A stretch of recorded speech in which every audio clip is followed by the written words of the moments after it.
Rhoda McFarland lay on the stockroom floor behind the Lane Bryant on 191st Street in Tinley Park, her wrists bound, a phone pressed to her mouth.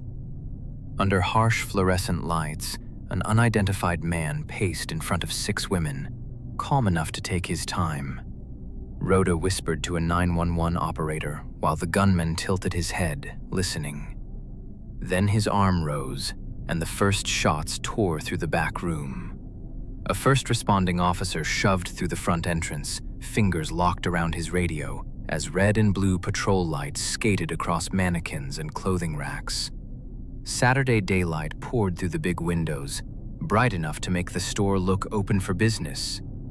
He heard noise from the rear and sprinted down the aisle. Investigators would later say he arrived within 2 minutes of Rhoda's call.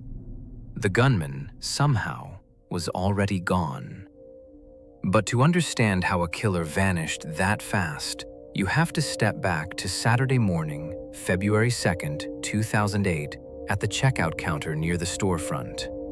The same unidentified man walked in like he belonged there, posing as a delivery worker with an item in his hands and a steady voice. 2 employees looked up. Customers lingered near bras and jeans. Nobody bolted for the door. Police believe it began as an armed robbery. So why choose a women's clothing store, and why come in as a delivery man? Within minutes, his posture shifted from routine to command. He gestured toward the back of the Tinley Park store, and a customer in the aisle hesitated. He closed the distance with the kind of certainty that makes people obey without arguing. Near the fitting room corridor, Rhoda moved first, guiding others the way a manager does when something's wrong on the floor. 4 customers and 2 employees were pushed past the sales racks, away from the windows, toward a door that led into the store's hidden spaces. In the cramped storage area behind the sales floor, he forced the group down between cardboard boxes and steel shelving. He worked fast with binding material, tape or cord, wrapping wrists while the women held still, watching his hands and trying not to give him a reason to escalate. The fluorescent hum never changed. On the other side of the wall, the store sounded normal. Quiet music, air moving through vents, a world that didn't know what was happening. Rhoda kept her eyes on the doorway, as if help were only a few steps away instead of an impossible distance. A wall clock hung near the backroom doorway, and its hands kept advancing while the man stayed inside. About 40 minutes, according to investigators. The unnamed surviving victim lay bound on the floor and turned her head only when she had to, studying what she could. His hair, his movements, the way he carried himself when he thought no one could stop him. Later reporting would describe the attack as a robbery that led to sexual assault and murder. In that room, it was something simpler and worse. Time being spent. And every minute he didn't leave raised the same question. What was he waiting for? Then, in that same back room, he stepped away and raised his weapon again. Gunfire filled the narrow space, sharp and relentless, and then collapsed into a stunned quiet. 5 women, Rhoda McFarland, Connie R. Woolfolk, Sarah T. Safransky, Jennifer L. Bishop, and Carrie Chiuso, were killed, and 1 woman survived. In the seconds after, he turned toward the back pathway and moved out fast, leaving dropped personal items scattered on the floor, like proof of lives interrupted. Uniformed officers flooded the Lane Bryant as detectives and forensic personnel followed, spreading through the bright store with cameras and evidence kits.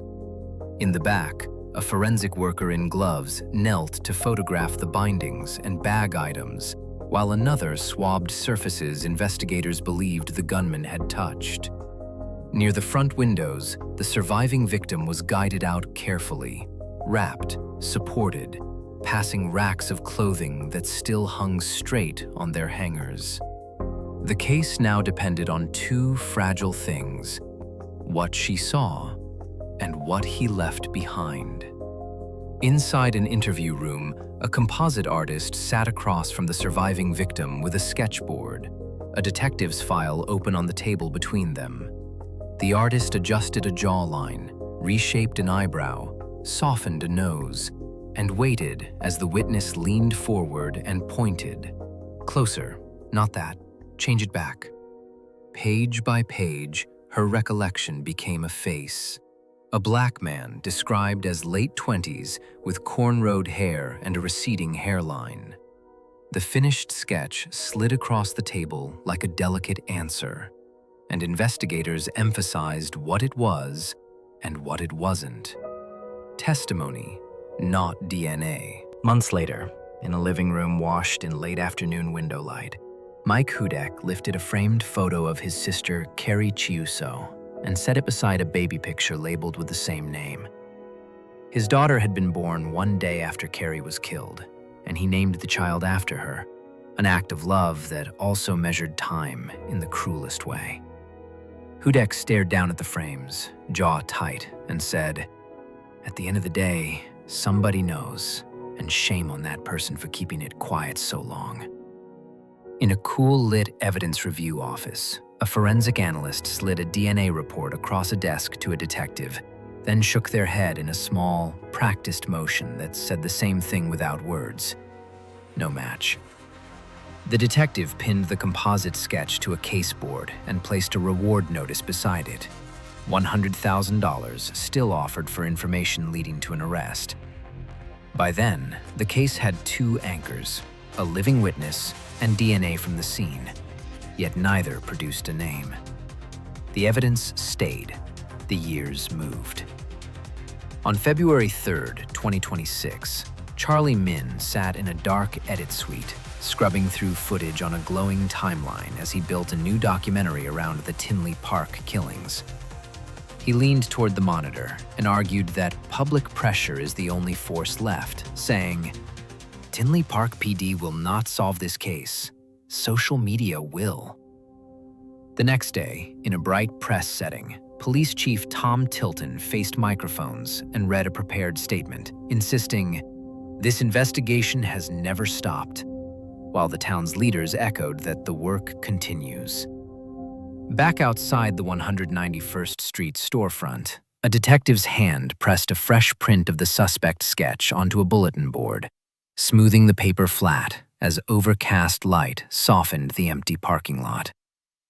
Somewhere else, in kitchens and living rooms, family members still hold the same images. A manager on the floor with a phone at her mouth, an officer arriving in 2 minutes, DNA left behind, a face assembled from a